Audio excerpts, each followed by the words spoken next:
दर्शक बंधु, आज मैं आप लोगों के सामने प्रस्तुत करना चाहता हूं कि वर्तमान युग के अंदर में आदमी हताश हो जाता है, निराश हो जाता है। प्रतिस्पर्धा में अगर उसको मनोवांछित फल नहीं मिलता है तो निराशा आ जाती है। निराशा उसको पलायनवादी बना देती है और पलायनवाद हो जाने के कारण कदम कदम पर उसको असफलता मिलती है। हम किस तरीके से सफल हों, किस तरीके से हमारे अंदर उत्साह आवे, उमंग आवे, नए जोश हो, नई उपलब्धियां हम हासिल करें, नए सफलता हम अर्जित करें, इसके लिए हमको आपको अपने अंदर में जाकर के ध्यान के द्वारा नई ऊर्जा को प्राप्त करना है। बाहर नहीं बल्कि समस्त ऊर्जा का केंद्र आपके अंदर में है, क्योंकि आत्मा जो परमपिता परमात्मा का स्वरूप है, समस्त संसार का सृष्टि का कर्ता वो परमपिता परमात्मा है और उसका स्वरूप हमारे आपके अंदर में है। वो परमपिता परमात्मा सत्य चित और आनंद स्वरूप है। उसी तरीके से हमारी आत्मा भी सत्य चित और आनंद स्वरूप है।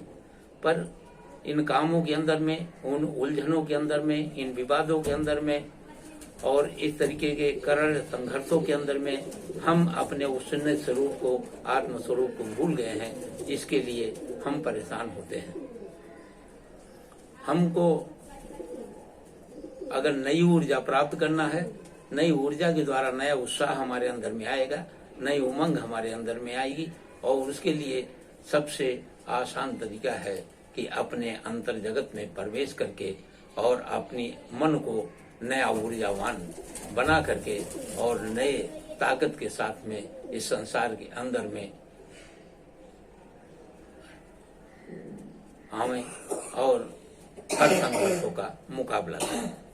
उसके लिए कहा है कि आंख कान मुंह बंद कर नाम निरंजन ले, अंतर के पट तब खुले बाहर के पट दे।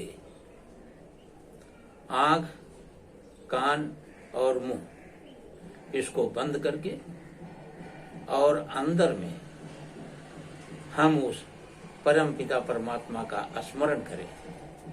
जब हमारे अंदर के दरवाजे बंद हो जाएंगे तो बाहर के दरवाजे जब बंद हो जाएंगे तो अंदर का दरवाजा खुलेगा। और वो अंदर का दरवाजा हमारे आपके शरीर के बाहर के 9 दरवाजे हैं। 2 कान, 2 आंख, 2 नाक, 2 मुंह, 1 मुंह और 2 नीचे के गुप्त दरवाजे। इन दरवाजों को जब बंद करते हैं तो इन दरवाजे से बाहर जगत के अंदर हम प्रवेश करते हैं, अंदर में नहीं जाते हैं। अंदर दरवाजे, अंदर के अंदर जाने के लिए केवल एक ही दरवाजा है और वो है 10वां दरवाजा, जिसको की कहा है कि if you set the 10 door of temple of your body you will see the light and light is God. अगर आप अपने शरीर के 10वें दरवाजे को खोलेंगे तो आपको प्रकाश मिलेगा और वो प्रकाश ही वो परमेश्वर है।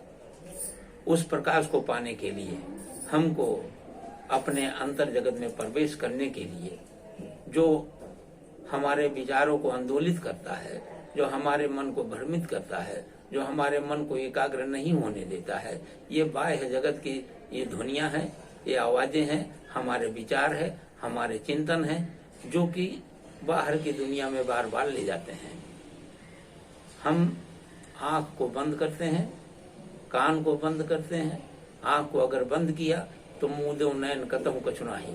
जब आंख बंद करते हैं तो सामने का दृश्य हमारे आपके ओझल हो जाता है। उसी तरीके से जिस समय हम कान बंद करते हैं तो बाहर की आने वाली जो ध्वनियां हैं हमारी आपकी बंद हो जाती हैं।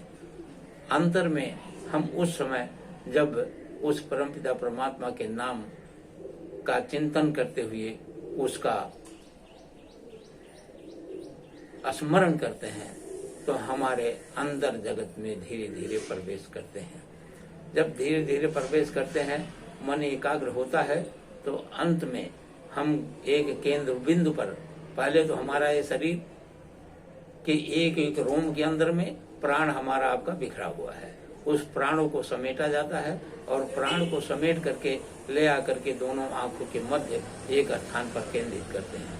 और जिस समय वो एक स्थान पर केंद्रित हो जाता है तो वहीं पर तुरंत हमको आपको प्रकाश मिलता है। जैसे एक अतिशबाद शीशा होता है, उस शीशे के अंदर में 1 इंच के परिधि के अंदर के सूर्य की किरणों को अगर एक केंद्र बिंदु पर इकट्ठा कर दिया जाए तो उसके अंदर में इतनी ऊर्जा आ जाती है, इतनी गर्मी आ जाती है कि उसके अंदर जो भी वस्तु उसके नीचे रखो वो तुरंत जल जाती है। 1 इंच के परिधि के अंदर की सूर्य की किरणों को एक केंद्र बिंदु पर केंद्रित करने पर उसके अंदर में इतनी ऊर्जा आ जाती है। तो हमारा आपका जो पूरा शरीर है, पूरे शरीर के एक एक रोम, एक एक छिद्र से हमारी आपकी ऊर्जा बाहर के संसार के अंदर में निकल रही है। अगर इसको बंद करके हम केवल एक केंद्र बिंदु पर केंद्रित करेंगे तो हमारे अंदर में भी इतनी क्षमता आ जाएगी कि जहाँ पर हम केंद्रित करेंगे वहाँ पर हमको आपको रास्ता मिल जाएगा और जहाँ पर हमको आपको प्रकाश मिल जाएगा। जब हम वो प्रकाश को प्राप्त कर लेंगे तो हमारी बैटरी पुनः जो डिस्चार्ज हो गई है वो चार्ज हो जाएगी, नई हमारे अंदर में उमंग आएगी, नई हमारे अंदर में तरंग आएगी, नई हमारे अंदर में विचार आएंगे और जिससे कि हम इस संसार के हर प्रतिस्पर्धा का मुकाबला हम कर सकेंगे और उसमें सफलता को अर्जित कर सकेंगे। धन्यवाद।